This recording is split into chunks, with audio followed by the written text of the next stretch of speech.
Hello there, and welcome back to Classroom Connect. We are your hosts, Gabriella and Kay, and today we're here with Angel, Chang, Adam, and Shannon, and we'll be diving into a super interesting qual project on comparing how English is used in education across two very different places, the Philippines and Canada. We've got summaries from interviews with two great educators, Sir Jomer, an ESL teacher in the Philippines, and Holly, an educational assistant in a Canadian elementary school. This is really interesting stuff, and I know a lot of people worldwide are eager to hear about it. Let's break down what they shared. First, we have our Canadian interviewers who spoke with Holly. What are your main takeaways, guys? I mean, our viewers from around the world really want to hear about how incredibly diverse the environment is in Canada. Yeah, for us Canadians, the interview with Holly really centered on the focus and support structure and cultural awareness in our schools. Exactly. Holly's job as an education assistant isn't just about the English language. It's also about offering support to children with all sorts of needs. For every child who requires support. She said herself, making sure everyone feels included is a big part of the job. I think this really shows how our system focuses on helping every individual feel welcome in the mainstream classroom. Plus, the school actively celebrates a bunch of different holidays. Holly mentioned how the school she worked at would celebrate Diwali, Halloween, Lunar New Year, Christmas, and Easter. The staff and students bring different culture into the classroom through books, art, and food. There's a big emphasis on being educated on Canada's history as well, to acknowledging Indigenous peoples and territories and learning about Canada's history in school. It clearly shows that in Canada, inclusion is about celebrating differences and making the environment reflect a diverse student body, not just about the English teaching language. Yeah, I do think many countries celebrate a lot of holidays, right? And cultural ones too, as many countries have become more multicultural. That's true. I think celebrating either big or small things is always fun and important. All right, thank you guys. It sounds like you learned a ton from interviewing Holly. Next up, our Filipino interviewer spoke with Sir Jomar, an experienced ESL teacher. What stood out for you guys? We really appreciate how carefully Sir Jomar's approach is designed just for second language learners. Also, here is a quote from Sir Jomar. As an ESL teacher, my goal is to help students feel confident using English through simple communication, collaborative learning, and clear in a classroom where questions are welcomed and every voice is valued. Right. His main methods are crucial in an ESL setting, using clear, simple language, avoiding confusing idioms, giving short instructions, and constantly using positive feedback like "that's a good question." That's how students actively pick up the language. Right? He also focuses on interactive lessons to build speaking skills and confidence, which really reflects the huge emphasis on English communication in the Philippine education system. And the fact that he works closely with other teachers to make sure his lesson matches the curriculum shows a structured, team oriented environment that's laser focused on reaching those language goals. Wow, Sergio Moore sounds like a very innovative educator. What a great perspective you've given for us Canadians.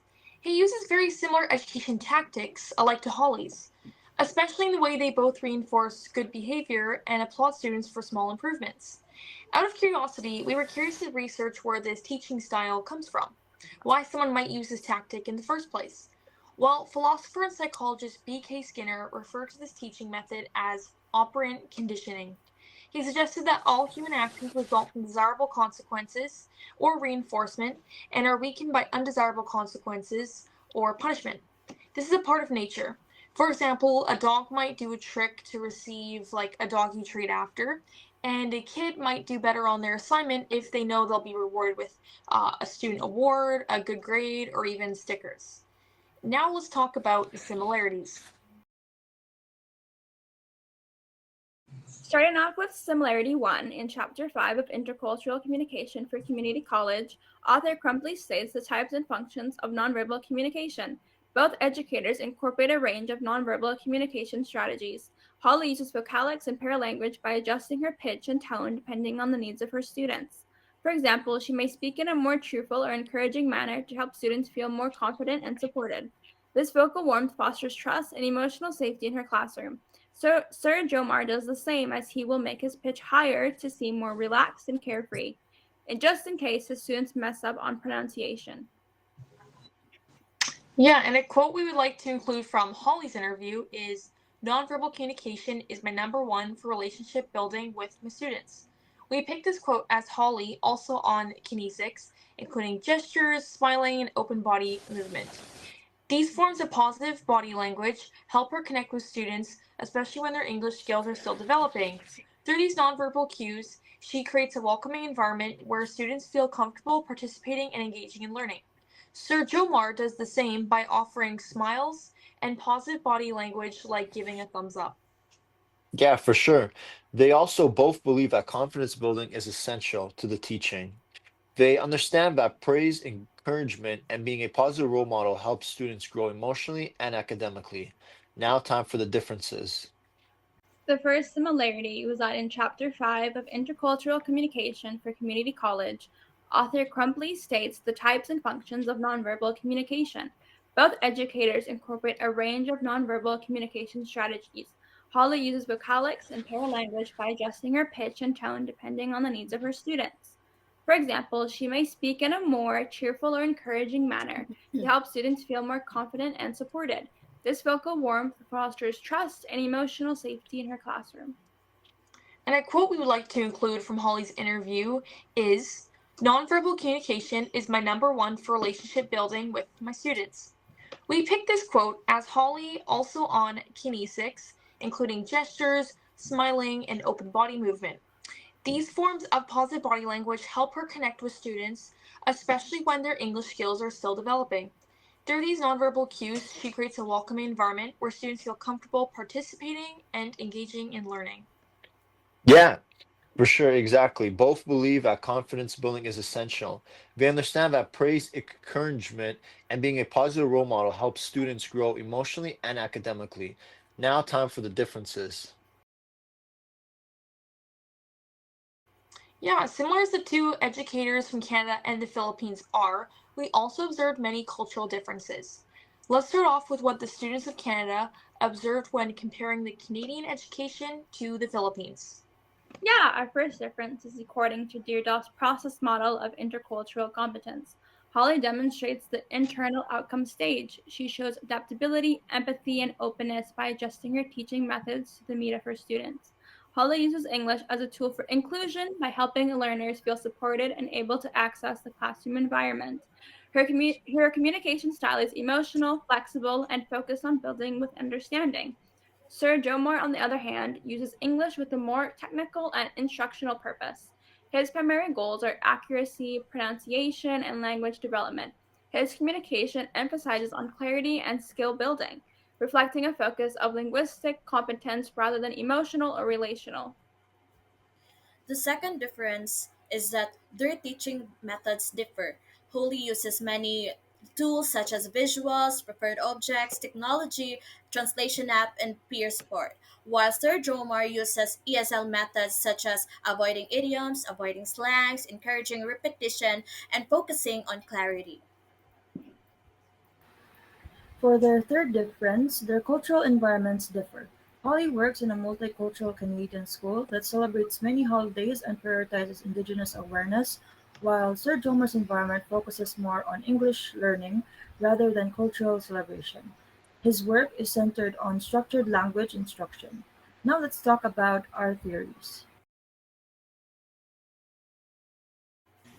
Yeah, this all ties back to a cool idea called the communication accommodation theory. Simply put, it shows that both Sir Jomer and Holly wisely adjust their communication style, whether it's slowing down their speech, avoiding complex words, or using visuals and gestures to perfectly match the needs and language level of every student they teach. Yeah, for sure.